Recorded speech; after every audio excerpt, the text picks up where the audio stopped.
Okay, so hello folks and welcome to another 30 Minutes with. I'm Mitch Beshard, and as always I'm joined by the swashbuckling pint-sized pirate that is Daz Haldane. If you guys are regular listeners to the show, then you'll know that our 30-minute episodes, we're always joined by a whiskey superstar. And this week we are lucky enough to have Kirstie McCallum, master blender of Aber Falls whiskey, jump into the hot seat. Kirstie, thanks so much for joining us. No problem at all. It's great to be here. Kirstie, I mean, I've seen your name bounded around a lot, and I've seen your face at a number of events and things like that. It's a real pleasure to have you here on the show, and you've got over 2 decades of experience. That must make you feel a wee bit sick sometimes when you hear that. Makes you feel a bit old. But look, in 2021, you joined Halewood from Glenturner, where you worked as head of whiskey creation for Glenmoray. Prior to that, you were at Distell. I know your name from Distell for sure. When you were at Bunnahabhain, Deanston, Tobermory, we've still got a lot of friends over there as well. So you've got a lot of experience, some brilliant brands under your belt as well. And it'd be great to just sort of talk to you more about kind of blending and how it came to be. And now you're overseeing one of these rising stars in Aber Falls whiskies as well, which is super cool. Yeah, I must admit, I absolutely love Aber. It was just the whole idea of moving into a distillery that was new, because I loved Bunnahabhain and Deanston and Tobermory, and actually all whiskies I work with, I'm totally passionate about. But most distilleries have always been established. They've been there. They've got a character that people identify with them. They've got a way of being a taste that's supposedly their kind of taste. The Aber Falls being new, everything's out there to play for. It's basically, you can start from scratch and build whatever you want as your vision going forward for the distillery and for the taste of the product and the brand going forward. And it's such a unique opportunity to do that. Yeah, because I know that Mitch and I we stumbled across it last year, and we really enjoyed it. Actually, we did one of the World Whisky World Whisky episode, and we covered a lot of different whiskies. We were tasting lots and lots of different things, and we're really, I don't mean this in a negative way, we're pleasantly surprised just by how enjoyable, how drinkable and things Aber Falls was. And since then, Mitch has tried a lot more of it than I have. But it must be nice not having those traditions necessarily that you feel maybe sometimes limited to, I suppose, in Scotch. Is Welsh whisky a bit more flexible in terms of what you can and can't do, or is it sort of same rules, different place? It's a little bit more flexible. For me, Scotch, yes, we have our regulations and our guidelines. To me, it doesn't tie us down. That is our tradition, that is our history, that is what makes Scotch Scotch. But for Welsh, I can start to play about with things like different wood types. So I don't have to use just oak. I could use chestnut, I could use whatever kinds of cherry wood, whatever kinds of oak or whatever kinds of wood I want to try. Also, I'm not tied down to the traditional cask route as well. I can try different bits and pieces to see and just experiment a little bit more. We've also, at Aber Falls, we have not only a copper condenser, we have a stainless steel condenser. So we're able to make different spirits of different weights and different bodies as well. So there's a little bit more I can experiment with at the moment down at Aber Falls. But we are actually looking to put in a GI for Welsh whisky as well, so that it is a protected status too. Very cool. So, Kirstie, I want to get into Aber Falls a little bit more in a second, but first I want to go into your background a little bit more and find out how you got into this whole industry. Now, I did some digging into your the way you started, and I believe part of your PhD went into analytical developments of single bubble luminescence. Right? Luminescence, yeah. Have you not done that, Mitch? Have you not done that? I was just about to start next week. You know what I mean? That was on my to-do list. So, Kirstie, tell us about your background. How did you get into all this? Basically, I'm an analytical chemist. Okay. So I left university after getting my degree and started working in pharmaceuticals because that's where I wanted to work. I was told after about 6 months that if I wanted to get into management grades in pharmaceuticals, I had to get my PhD. So I went back to university, done my PhD. When I left university after finishing the practical work, there was no jobs available in pharmaceuticals. So I got a job as a temporary kind of a lab person in Portland Distillery in Glasgow. And I just fell in love with the industry. That was it. That has sealed it for me. Loved the history, loved the tradition, loved the products, loved the people. it's a very different industry to other ones because you're not a number. You actually are a person, you're a name. It's all about, I don't know anybody who works in this industry who doesn't love it. So it's all about passion as well. Everybody gets on with each other. There's no big competition. Okay, you might see different bottles on the shop shelves and think, right, okay, that's that brand, that's this brand. But behind the scenes, everybody gets on so well together and we all help each other. And we all socialise together as well. So it is an absolutely fantastic industry to be in. And once I joined it, that was it. I was never going to leave. I'd agree with that 100%. I think, Daz and I have talked often about how we would go to whiskey festivals as ambassadors for specific brands. And at the end of that festival, we'd all be drinking each other's drams in the bar, you know what I mean?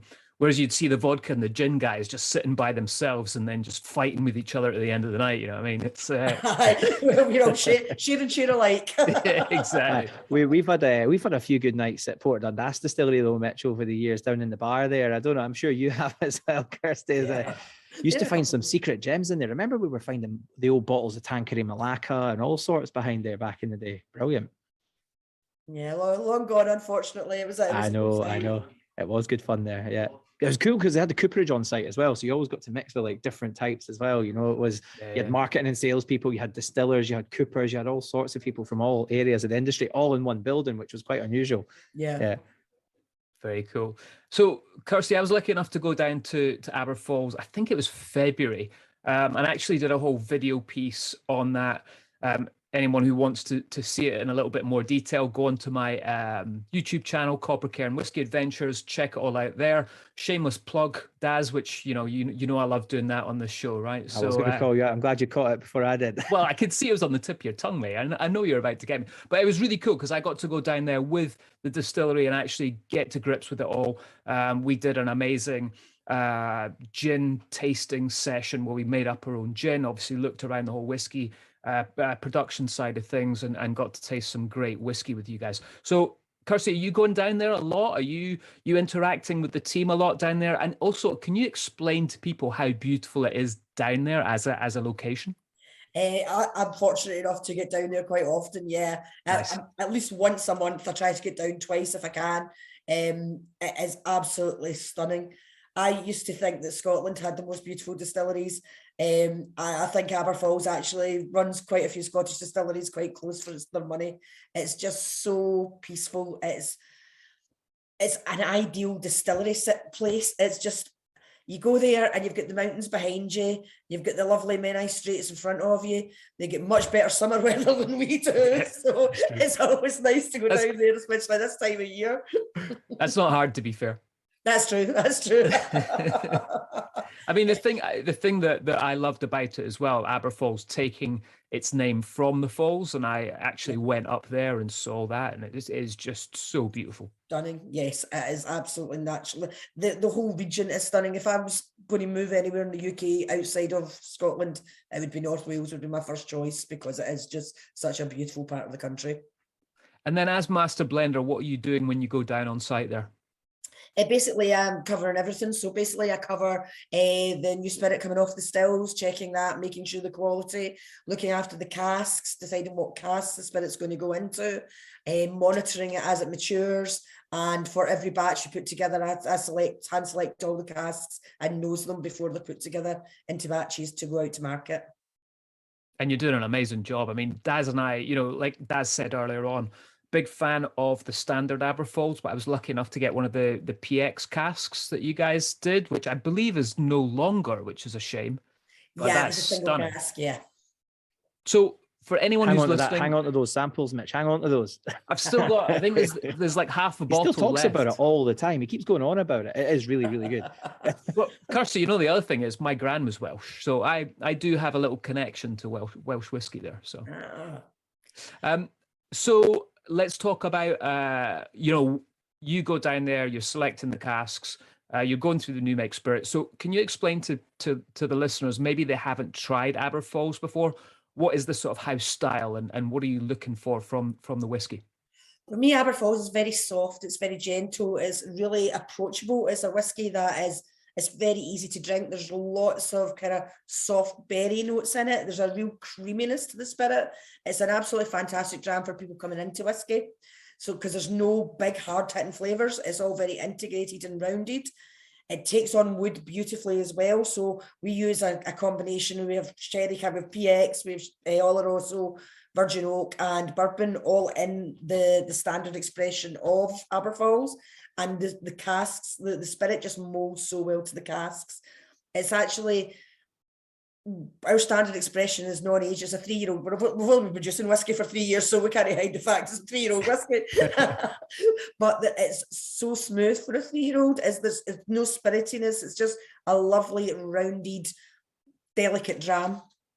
Yeah, I'd agree with that 100%. Yeah, totally. That was quite creamy as well, I thought, when we were tasting it. And that kind of surprised me, and knowing, that it can't be of, anything older than what it is. So what about different types of casks then? When you talked about a lot of casks that we're aware of, and you've already suggested perhaps, chestnut, oak, and I guess they come from the Barolo industry and different places like that. What else is it that you're experimenting with? Are you going out for weird and wonderful to complement the house style and trialing things that maybe you haven't tried in your Scotch career so far?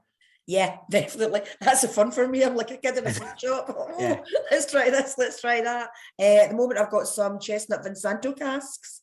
So we'll have a look to see how that goes. I've got spirit maturing in them, and I've also got spirit finishing in them. So to see versus each other, what kind of reactions we get out of there. What have you kind of learned from those? Because we haven't used those in Scotch probably since the 20s, I guess. There was some ledgers I've seen that maybe they were knocking about in the system for a bit longer than that, but they did go away, didn't they? Not long after that.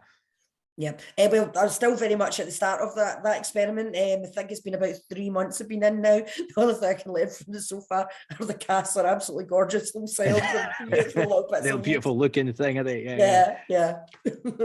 But using them, I've used the same as I do for some of the crabbies. So for some Tokai casks, I've also tried some maple syrup casks, which I think would be quite exciting because the flavour is that creamy, sweet berry notes. And then I think we add that kind of maple syrup hint on top of that. I think it would be a real dessert whiskey, but I think there's a real edge to it. I think they could really work well together. So I'm quite excited to see how the maple syrup cast turn out. Brilliant. I mean, I can see on paper how it would influence that creaminess that you've got at the distillery there, and some of those more fruity notes coming through. On paper, it sounds like it'll work well. It doesn't always quite work out like that. No. I've got an image in my head of like an American breakfast sort of idea. Pancakes and maple syrup, exactly, totally. So I'm interested. You're talking about all these casks that we can't use in Scotland, which is one of the things that really drew you to working with a Welsh whiskey. And then you mentioned about, you guys are looking at a GI for Welsh whiskey. So can you explain to us, like, what is that going to look like, and what's in place right now, as in the rules and regulations for Welsh whiskey? At the moment, the rules and regulations for Welsh whisky are basically the EU regulations. Basically, we have to conform to what the EU says a whisky is. What we're looking to do is just maybe bring it in a little bit tighter so that we are actually protecting Welsh whisky. I don't think we won't come in quite as tight as some of the Scottish regulations, but just to give a little bit more security to Welsh, is now 5 distilleries producing Welsh whisky. So it is forming a little bit of an industry on its own down there. So it would be nice just to give it its own identity. Very cool. And how collaborative is that? Sorry, Mitch. I've got something more important to say than you, Mitch. It's better. What's the like with the other distilleries then in the region? You guys all work together. Are you all communicating with one another to sort of develop that yourselves, or is it kind of led by one and sort of the rest are just kind of following? What's the kind of... I've not actually been involved in that side of the communication myself. It's actually been one of our other, James Wright, who works down at the distillery itself. And we're out talking to the other distilleries, finding out what they wanted, how best to implement everybody's needs into because we think all the distilleries will have different things they do and different bits and pieces. They've all got to be integrated into this GI, so it can't be made to fit one distillery. It's got to fit the whole industry. Yeah, because it's something I'm conscious of. I mean, years ago when I was doing a lot more reading on like American whiskey and things like that, the Welsh had a big influence on American whiskey. And you see that on a lot of names. Evan Williams is a great example of a bourbon brand that is clearly a Welsh name. It's the most Welsh name there is, right? So there's a great distilling heritage that maybe was lost for a period of time. And it's brilliant to see it coming back. And I guess the awareness of that history has been overshadowed by, the popularity of Scotch, the popularity of Irish, but Welsh were really, really important back then in terms of whiskey production, weren't they? Yeah.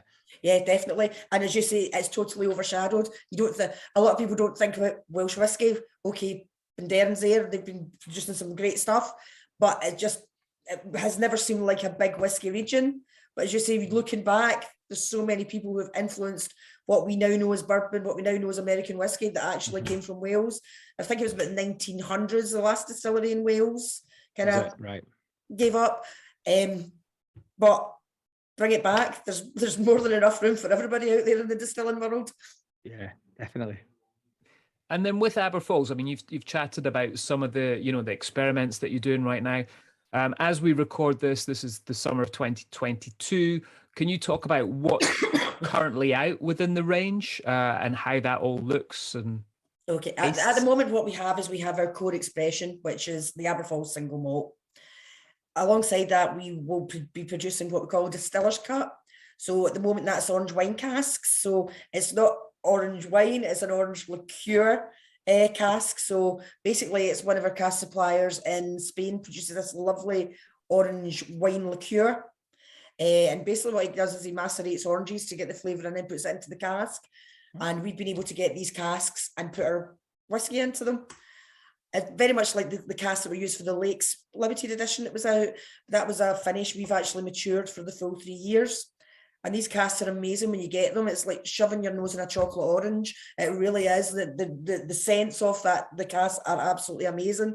And in the whiskey, it really comes through. So you get that lovely creamy berry note. Then you've got that chocolatey orange note coming through as well. And it really complements each other very well, but still somehow manages to retain a real delicate flavour. So that's our distiller's cut. That will be appearing. There'll be maybe 2 distiller's cuts a year. The next one we're looking to do is Sauterne matured. So that will be appearing in a little bit of time. And there's also another one we're working at the moment too. Then we have our distillery exclusives, which tend to be the single cask, like the PX you were talking about was a distillery exclusive. So that's basically hand-selected casks that are chosen for their quality to go out for the distillery visitor centre only. And are you going to do anything with sherry casks again? Because, Daz and I thought that worked amazingly well. And the strength of it was really interesting. I think it was up there about 50 odds. Yeah. We have a few sherry casks. Yeah, we've got quite a nice supply. We've got some suppliers I really like working with because of the quality of the sherry wood. We've been working a lot with them. So we have some nice casks coming through the system, both PX and Oloroso. I've also been trying a few Manzanilla, some Montellado and some Palo Cortado as well. So there's a few things coming through of different types of casks. Very cool. And then moving a little bit away from the whiskey here, Kirstie, it feels like there's been a real sort of positive change within the whiskey industry with regards to females taking on roles as master blenders, over the past, I'd say, decade or so. Obviously, I hate to go back to say that, but you're 20 years now doing this. You've got the likes of Rachel Barry producing some great whiskey for Brown-Forman, Kelsey McKinchy just taking over the reins from David Stewart over at Balvenie, Emma Walker recently taking on Johnny Walker. So it's great to see, and Daz and I are huge fans of that going on, because when we started, it was just all the old guys that we were chatting to. So it's great to see a lot more females come into the whiskey industry. But what do you think are any other positive changes that you've seen within the whiskey industry? I've seen a lot of younger people coming into whiskey, which is great. I think for a long time, whiskey was very much seen as being a kind of middle-aged man's drink sort of idea. You had to be a certain age, you have to be of a certain sort of profile to drink whiskey. And I think now you're starting to see, both in the industry and in the consumer, you're starting to see a lot of younger people coming in. There's more females coming in. There's more diversity, which is great for the industry. There's also, we seem to be moving away from this snobbiness that's always been kind of associated with the industry. Like, you can't do this with whiskey, you can't do that with whiskey, you only add water, you only add ice. Now we're actually coming out and saying, hey ho, do what you like, you've bought the whiskey, you've paid for it, enjoy it with whatever you want to drink in it. Because for me, I don't make whiskey for people to sit and say, oh, you can't do this, you can't do that. You want them to sit and actually enjoy drinking it. And that's what I love seeing, is no matter if it's a cocktail, straight drink, highball, whatever, as long as you enjoy drinking it, that's the main thing about whiskey. And that's becoming more and more accepted out there. You see more and more people just drinking whiskey for the enjoyment of drinking whiskey. Yeah, that's so true, isn't it? And we've noticed that a lot, haven't we, Mitch? I remember we always talk about this when we started running around for Diageo back in the day. It was golf clubs and nobody really wanted to speak to us about single malt whiskey and how much that's changed, certainly in Scotland. They still really don't want to speak to Daz, Kirstie, to be No, that's true, actually. That's I don't true. believe that. But look, away from whiskey again, and other than bubble luminescence, you obviously have a huge passion for whiskey as well. It's obvious when you speak to yourself. But am I right in saying you're a big fan in cars? Is that right? Rally cars in particular, yes, is it? I am. Yeah, I'm a big rally fan. Yeah, I used to go. I've not done it for a few years due to COVID, but as part of my holidays, I used to go to watch some of the rounds of the WRC. So yeah, I'm a big rally fan. Formula One as well. Take them for a spin.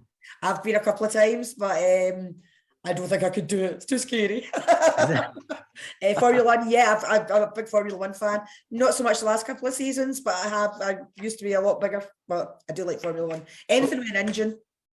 Kirstie, we need to get you back on because Daz is obsessed to do an episode about whiskey cars and whiskey mobiles. So maybe you could help us out with that. Get a wee Aber Falls. I don't know. It'd probably have to be a Ferrari if it was an Aber Falls one to tie in with the red, right? We've got a big Discovery if that helps. That'll be fine. I'm not sure. I'm not sure if Ferrari's going to last very long in the hills, Mitch. Yeah, we had it's funny actually. I don't know if you've ever come across Andy Jardine, Kirstie, up at White and Mackay. He's based up at Invergordon, between Dalmore and Invergordon. He's an engineer. He's a big rally guy as well. He was always getting me to do tastings and things like that for some of these rally events that were going up the North Coast 500 and stuff like that. Yeah. But they're totally intertwined, Mitch. There's an episode in here, I'm telling you. Well, I managed to get myself out to Rally Finland to do a tasting. I was a whiskey tasting for Tommy Maccallum, who was one of the big world champions in rally. So yeah, they definitely are intertwined. That's brilliant. What was that like? What was it good? It was absolutely amazing. Yeah, it was. Because he is my rally hero. So it was slightly kind of Were you starstruck? They always say don't meet your heroes, but was he a cool guy? He's a lovely guy, yeah. One of the nicest people you could meet, yeah. Oh, brilliant. That's brilliant. Well, Kirstie, thank you so much for your time. We know you're very busy making whiskey, and we appreciate you taking the time out to sit and chat with us about all the amazing things you're doing up at Aber Falls. And we'll definitely, maybe we need to organise a little road trip down there, Daz, and all go and hang out together. Yeah, definitely. We'll go and see our Welsh mate Craig. He usually tunes in every now and then. And when Mitch was last down, did you go to the distillery with Craig?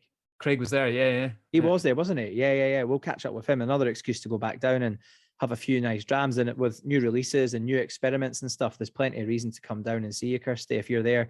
If not, obviously the distillery team, I'm sure, will be happy to look after us. Yeah. No, I'll make sure I'm there. So whenever you're more than welcome anytime you want to come for a visit. Yes, brilliant. All right, Kirstie, well, take care. Thanks again for joining us. No problem. Thank you. Bye. Cheers, guys. All the best. Bye.